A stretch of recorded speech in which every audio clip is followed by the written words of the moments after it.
वृंदावन की एक सत्य घटना है जो वहाँ के संत लोग सुनाया करते हैं। उसमें हुआ ऐसा कि भगवान के विषय में अगर चर्चाएं चल रही हो तो भगवान किसको प्राप्त होते हैं ये अपने को समझने जैसी बात है। वहाँ के संत कहते हैं कि जमुना पार, वृंदावन से जमुना पार से किसी गांव से दो लेडीज सब्जी बेचने आया करती थी। दो स्त्रियां सब्जी बेचने आती थीं। एक का नाम मंगला और दूसरी का नाम सुमंगला था। वो इतनी बोली कि उन्हें भगवान के विषय में तो क्या सत्संग के विषय में भी नहीं पता था। बस रोज आए और आकर के पूरे दिन साग सब्जी बेचे। दोपहर पड़े जो घर से बना करके रोटी और अचार लेकर के आया करती थी वो है जमुना जी के किनारे बैठ करके रोज पाले और पाकर के जमुना जी का पानी पी करके फिर अपने काम पे लग जाएं। ऐसे करते करते उन्होंने अनेकों दिवस निकल गए। लेकिन एक दिन ठाकुर जी की ऐसी कृपा हुई कि उनकी सब्जी, उनका साग उस दिन जल्दी बिक गया। और जल्दी बिक गया इसलिए वह सोचने लगी दोनों कि बहन सुमंगला, कि हाँ बहन सुमंगला, कि अब क्या करें, हमारी सब्जी तो पहले ही बिक गई है और पूरा दिन गांव में जाकर के बैठे रहना है, दिन वैसे ही खराब जाएगा। तो उसमें सुमंगला बोली कि बहन मंगला एक काम करे, यहाँ कुछ कथा चल रही है, कोई गुरुजी कथा सुना रहे हैं, क्यों ना वहां पर समय पसार किया जाए। इस बहाने से कथा भी सुन लेंगे और ये गुरु लोग क्या कहते हैं वह भी समझ लेंगे। तो दोनों की इच्छा हुई, जाकर के कथा में बैठ गई। उस समय प्रसंग चल रहा था ठाकुर जी के भाव का कि अगर ठाकुर जी को भाव से भजा जाए, माना जाए तो ठाकुर जी स्वयं बहुत जल्दी प्रकट हो जाते हैं और प्रसन्न हो जाते हैं। अब बस उनको यही बताया कि ठाकुर जी को भोग लगाना चाहिए, उनकी सेवा करनी चाहिए और आप अगर मन से ठाकुर जी को याद करेंगे तो ठाकुर जी आपको दर्शन जरूर देंगे। अब वह तो जानती भी नहीं थी ठाकुर जी का रूप कैसा होता है, स्वरूप कैसा होता है, कैसे उनको भोग लगाया जाता है। पर एक निर्दोष भाव ऐसा था कि आज गुरु जी कथा सुना रहे हैं, ठाकुर जी ऐसे ही होते होंगे। कथा समाप्त हुई। दोनों बहन मंगला और सुमंगला जमुना जी के किनारे जाकर के बैठ गई और बैठ कर के अपना जो घर से लेकर के रोज आती थी रोटी और अचार वह निकाल करके खाने लगी। इतने में एक संत आए झोला लेकर के, और वो है साधु बाबा।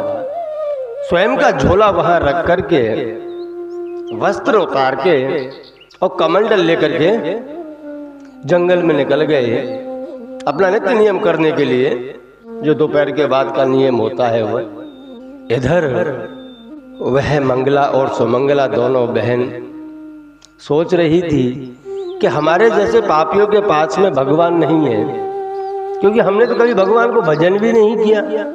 पर मुझे ऐसा लगता है कि भगवान महात्माओं के पास में होते हैं, जो सब कुछ छोड़ करके भगवान के पीछे रात और दिन लगे रहते हैं। शायद वहाँ भगवान रहते होंगे।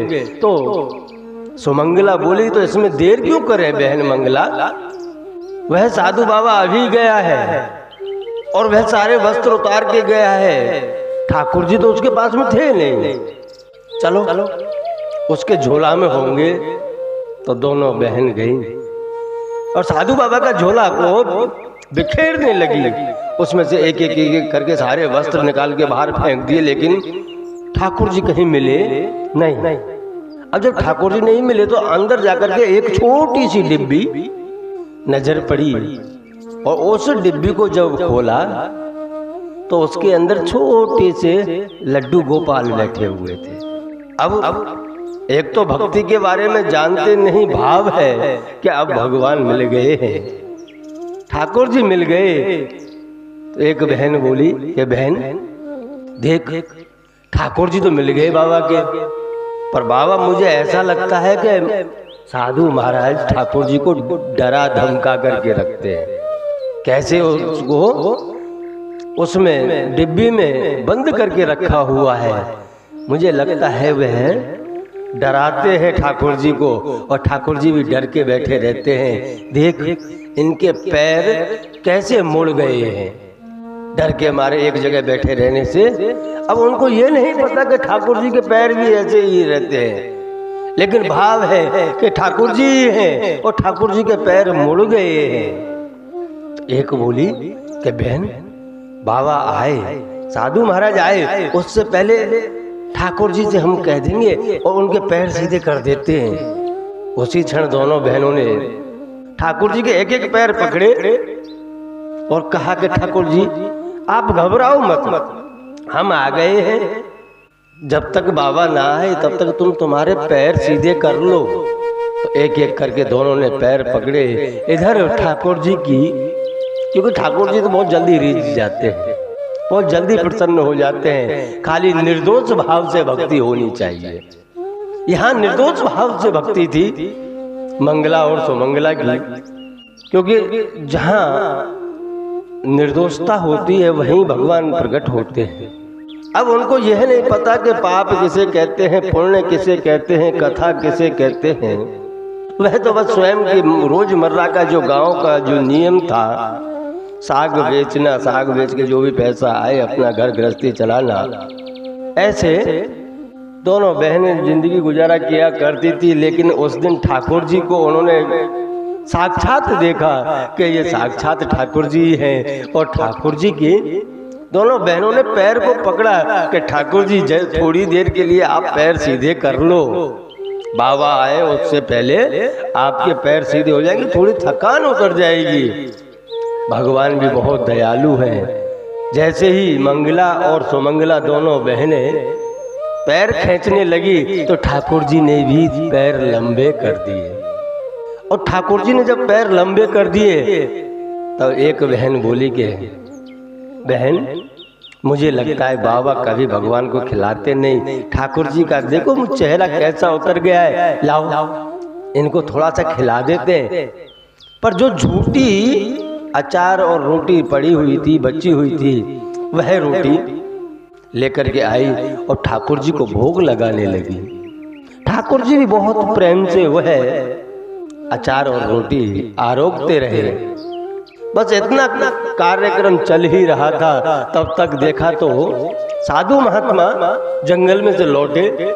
उन्होंने दो स्त्रियों को अपने बैग के पास में देखा, और बैग के पास में देखने के बाद में चिल्लाए कि चोर चोर चोर, क्या चोरी कर रही हो, रुक जाओ अभी पकड़ता हूँ। इतना बोला तो दोनों बहनें डर गईं और डर करके ठाकुर जी को वहीं छोड़ करके भागने लगी। साधु महाराज अपने बैग के पास में आए और आकर के देखा, सारा सामान बैग में भरने लगे और ठाकुर जी को बाहर देखा। तब तक तो उनके मगज में था कि ठाकुर जी के पैर सीधे हैं। जल्दी जल्दी में वह डिब्बी के अंदर ठाकुर जी को रखने लगे, लेकिन ठाकुर जी उस डिब्बी में आए नहीं, क्योंकि पैर लंबे हो चुके थे।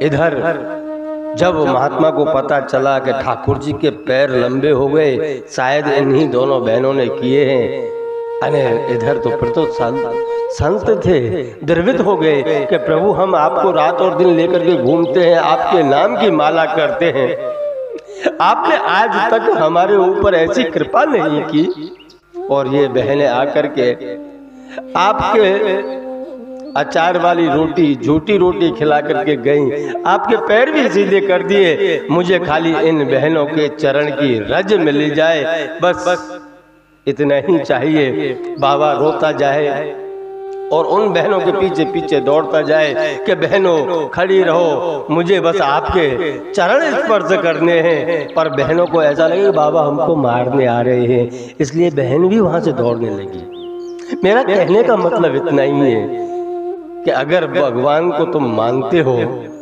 तो भाव से मानो, हृदय से मानो। भगवान कहाँ नहीं है। जिस दिन आपके जो दिमाग के अंदर पूरे संसार का कचरा भरा पड़ा हुआ है, वह कचरा साफ नहीं होगा, तब तक आप निर्दोष भाव से ठाकुर जी की सेवा नहीं कर सकते। ठाकुर जी को कैसे आप मना सकते हो जब तक, क्योंकि ठाकुर जी तो निर्दोष होकर के ही भक्ति की जा सकती है, निष्काम भक्ति की जा सकती है। लेकिन मुझे तो लगता है कि इस संसार में निष्काम भक्ति तो बहुत ही कम लोग कर पाते हैं। नहीं तो कोई ना कोई इच्छा लेकर के ही ठाकुर जी के पास में जाते हैं। ठाकुर जी खाली भाव से मिलते हैं भैया। उस भाव को अपने अंदर प्रकट करो, और जब दिन आपके अंदर वह भाव प्रकट हो जाएगा कि ठाकुर जी हैं, तो ठाकुर जी साक्षात आपके साथ में बातें करेंगे।